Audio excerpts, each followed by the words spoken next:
10 kakaibang bagay na natagpuan sa iba't ibang panig ng mundo. Ang mundo ay sadyang napaka-misteryoso, kaya naman hindi na nakakagulat na iba't ibang mga bagay na lang ang nakikita ng mga tao kung saan-saang parte ng mundo.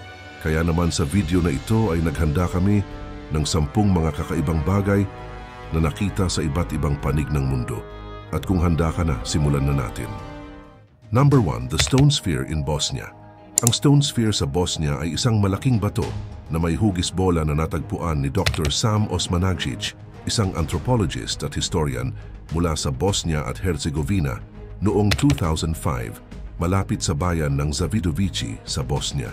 Ito ay itinuturing ng ilan bilang isang sinaunang artifacts, ngunit may mga magkakaibang opinyon hinggil dito. Ang ilang mga lokal na mananaliksik at mga tao sa lugar ay naniniwala na ito ay nagmula sa sinaunang kabihasnan at napakahalaga nito sa kasaysayan. Subalit marami rin namang mga eksperto ang nagdududa at naniniwala pa din na ito ay likas lang na bato na binubuo ng kalikasan. Number 2, Alien Mummy from Atacama. Ang alien mummy sa Atacama ay isang humanoid na bangkay na natagpuan noong 2003 ng isang lokal na research team.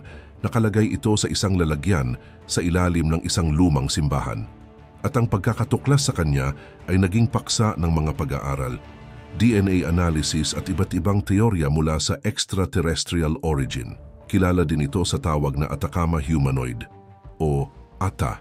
Ang bangkay ay maliit lang na may taas na mga 6 na pulgada at mukhang hindi talaga pangkaraniwan ang kanyang anyo.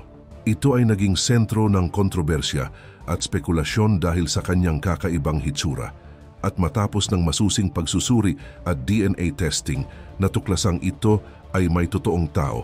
Ayon sa mga genetic markers ay nagmula ito sa taon ng 1500 AD hanggang 1000 AD. At sa kabila ng kanyang kakaibang hitsura, si Ata ay kinikilala ngayon ng siyensya bilang isang tao na may genetic disorders na nagresulta sa kanyang pag-iing maliit na may kakaibang katangian. Number 3, Antikythera mechanism. Ang Antikythera mechanism ay isang ancient mechanical device na natagpuan sa ilalim ng tubig ng Antikythera Island sa Greece noong 1901 ng isang grupo ng mga mangingisda. Ang unang nakapansin dito ay mga sponge divers na nag-ooperate sa lugar. Ito ay isang uri ng komplikadong astronomical instrument na naglalaman ng mga gear at mekanismo. Inakala na ginawa ito noong ika-2nd century BCE at maaaring isa itong astronomical clock calculator. At sa paglipas ng panahon, iba't ibang mga eksperto at siyentipiko ang naging bahagi ng pagsusuri at pag-aaral ng artifact na ito. Ang unang pag-aaral ay isinagawa ni Valerios Istais, isang Griegong physico-histologist, at masusing inaral din ito ng iba't ibang ekspertong siyentipiko mula sa iba't ibang larangan ng archaeology, astronomy at conservatism. Dahil dito, iniisip tuloy ng mga eksperto na marahil ito ay isang mataas na teknolohiya noong unang panahon. Pero bakit? Meron kasi itong iba't ibang functions gaya ng astronomical functions na may kaugnayan sa astronomy. Ipinapakita nito ang mga posisyon ng mga bituin at posible ding ginagamit ito noon para sa mga kalendaryo at astronomical na pag-aaral. At may kakayahan din itong makaalam ng gyroscopic mechanism ito.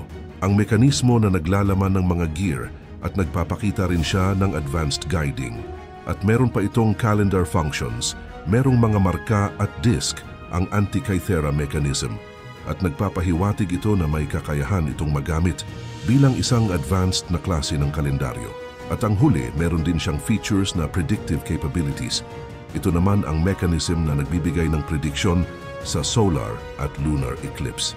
Sa ngayon, nakadisplay ito sa National Archaeological Museum sa Athens sa Greece. Number 4, Mayan Artifacts Underwater.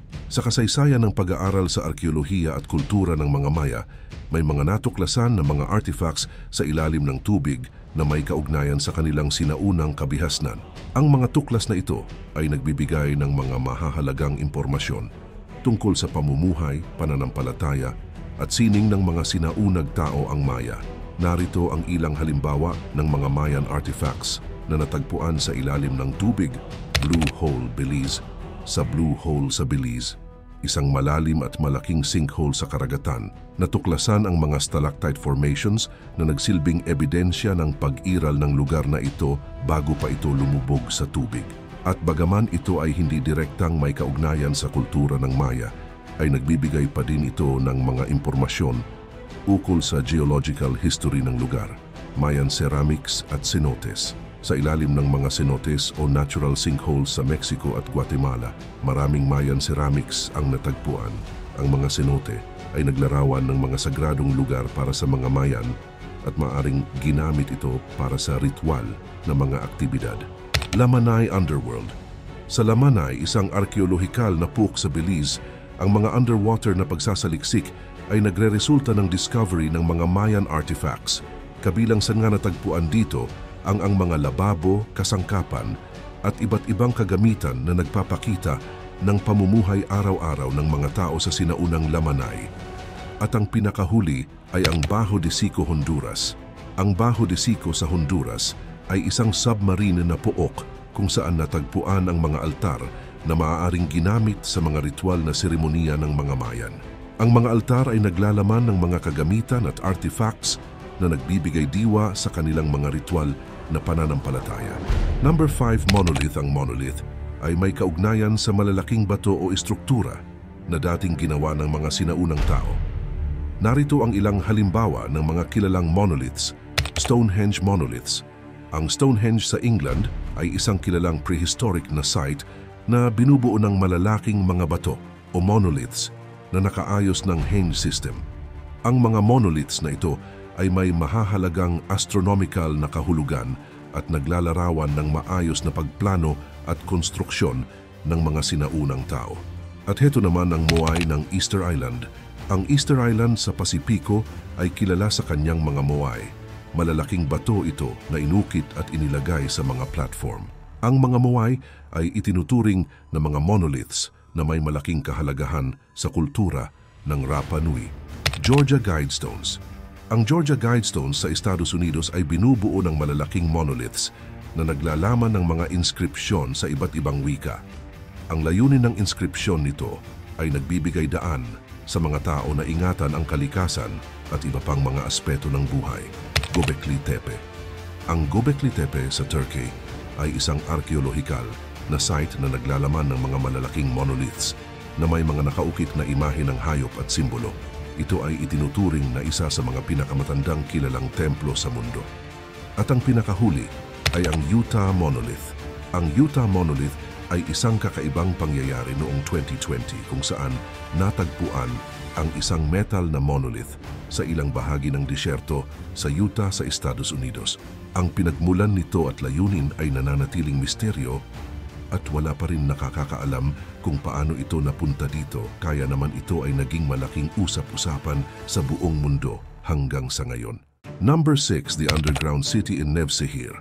Ang underground city ng Kaymakli ay isa sa maraming syudad na natagpuan sa rehiyon ng Cappadocia sa Turkey at kilala ito sa kanyang mga labyrinthine tunnels at mga espasyo na ginamit ng mga sinaunang tao para sa proteksyon laban sa mga invader, lalo na noong panahon ng Byzantine at Ottoman.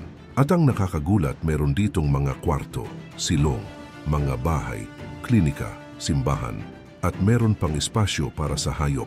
Sinadya ito, ginawa upang magsilbing taguan laban sa panganib, kabilang ang digmaan sa panahon ng Byzantine at Ottoman Empires. Ito'y nagbigay ng proteksyon sa mga tao laban sa mga invader at maaaring magsilbing permanenteng tirahan na din sa ilalim ng lupa. At ng sur rin, ito dito nakita ang kabuuang ganda at laki ng syudad sa ilalim. Meron pang mga inukit na kwarto, mga pintuang daanan, mga system ng ventilation at iba pa. Sa ngayon, isa ito sa mga atraksyon sa Cappadocia at nagbibigay ng kaunting ideya sa pamumuhay ng mga tao noong mga panahong iyon. At ang ilang bahagi ng Kaymakli Underground City ay binuksan para sa publiko at maaaring bisitahin ng mga turista. Ito ay nagbibigay ng pagkakataon na masilayan ang yaman ng kasaysayan at arkitekturang itinatago ng lugar na ito sa ilalim ng lupa. Number 7, the Catacombs of Paris. Ang Catacombs of Paris ay isang kilalang subterranean na lugar na matatagpuan sa ilalim ng lungsod ng Paris, France. Ito ay isang pambansang yungib na nakilala dahil dito nilibing ang napakaraming mga tao noong ika-18th century at ika-19th century. Itinatag ang Catacombs of Paris bilang sagradong lugar para sa mga labi ng mga tao na galing sa sementeryo ng Paris. Puno na kasi ang mga sementeryo nila kaya inilipat na lang nila dito. At ang unang paglilipat ng mga buto ay nagsimula noong 1786 at ito ay nagpatuloy hanggang 1814. At sa paglipas ng mga dekada, ang proseso ng transformasyon ng katawan ng mga yumaong tao ay naging kakaiba mula sa simpleng paglilibing at pag-aayos ng mga buto sa mga artistic design. Ay ginawa na nila itong Art Deco style kaya naman nagbibigay ito ng aesthetic dimension sa katawan ng mga yumaong tao. Ang catacombs din na ito ay mayroong mahabang network ng mga passage at basement na naglalaman ng mahigit sa 6 milyong labi. Ang mga pader ng passage ay nababalutan ng buto at may mga marker pa na nagbibigay impormasyon tungkol sa mga yumaong narito. Nakasulat din sa impormasyon kung saan siyang orihinal na lugar na inilibing at kung kailan siya nailibing. Ang Catacombs of Paris din ay naging isang sikat na atraksyon para sa mga turista at binubuksan ito para sa publiko para sa mga national tour. Pero ang ilang bahagi ng catacombs ay hindi bukas sa publiko upang mapanatili na din ang seguridad at kaayusan ng lugar. Number 8. Portuguese ship, Bom Jesus. Ang Portuguese ship, Bom Jesus, ay isang makasaysayang barko na natagpuan sa Namibia. Ito ay isang importanteng arkeolohikal at makasaysayang stages ng maritime history. Ang Bom Jesus ay hindi pangalan ng barko. Sa halip isa itong ang Portuguese phrase na nangangahulugang Good Jesus o Jesus na mabuti. Sa kabilang dako naman natagpuan ang Bom Jesus noong 2008, malapit sa baybayin ng Namibia, malapit sa lungsod ng Oranjemund. Ang mga manggagawa ng kumpanya ng diamond mining ang unang nakatuklas ng barko habang sila ay nagtatrabaho. Natagpuan ito ng maayos na nakatago lang sa ilalim ng buhangin. Ang kondisyon ng barko ay kahanga-hanga at ang ilang mga bahagi nito tulad ng mga kahoy ay nananatiling nasa maayos pa na kondisyon. Ang barko ay may kasaysayan ng paglalakbay mula Portugal papuntang India noong 1533. Ang kargamento nito ay kinabibilangan ng mga special luxury, kagamitan at materyales para sa kalakalan. May mga sing-sing din dito, mga ginto, silverware at iba't ibang uri ng kasangkapan. Ang Bom Jesus din ay naging paksa ng masusing archaeological analysis and study. Ang mga arkeologo ay nagsagawa ng masusing pag-aaral sa mga natagpuang kagamitan at iba't ibang bahagi ng barko upang maunawaan ang konteksto ng yugto ng kasaysayan nito. Ang pagkakakita sa Bom Jesus ay nagbibigay liwanag sa mga kasaysayan ng kalakalan at pag-usbong ng mga ruta sa pagitan ng Portugal at India noong ika-16th century. Number 9. Ang mummy ni Liu Quan ay isang monghe na naipreserve ng napakaayos. Natagpuan ito noong 2014 sa lalawigan ng Songinokairkan sa Mongolia. Ang mummy ay nagmula sa ika-11th century at nakilala sa kanyang napaka-well-preserve. Ang monghe ay nasa isang posisyon ng pagme-meditate at ayon sa ulat ang kanyang mga internal organs ay inalis at pinalitan ng iba't ibang mga bagay, kabilang ang piraso ng papel na may mga Chinese characters na nakasulat. At kadalasang tinatawag ang mummy na Liu Quan dahil sa isang inskripsyon na natagpuan sa loob ng dibdib niya. Ang mga dahilan kung bakit siya may papel sa katawan niya ay hindi pa lubos na malinaw, pero hinala ng iba na may kinalaman ito sa relihiyon o sa mga ritual. Number 10. The Viking Sword. Isang araw noong Oktubre 2018, si Saga Vanicek, 8 taong gulang ay nagbakasyon kasama ang kanyang pamilya sa kanilang bahay sa Jönköping County, Sweden. Sa panahong ito, ang level ng tubig sa lawa ng Vidostern ay mababa, kaya naman dahil mababaw ang tubig lumitaw ang ilang bahagi ng lawa. At sa paglakad niya sa tabi ng lawa, natagpuan ni Saga ang isang hindi pangkaraniwang bagay sa ilalim ng tubig at ito ay walang iba kundi isang sinaunang tabak o espada. Ang paggamit ng tabak na ito noong kanyang panahon ay malamang may kaugnayan sa kanyang kasaysayan. Maaaring itong naging bahagi ng kulturang militar, ritual o pang-araw-araw na buhay ng sinaunang komunidad sa lugar.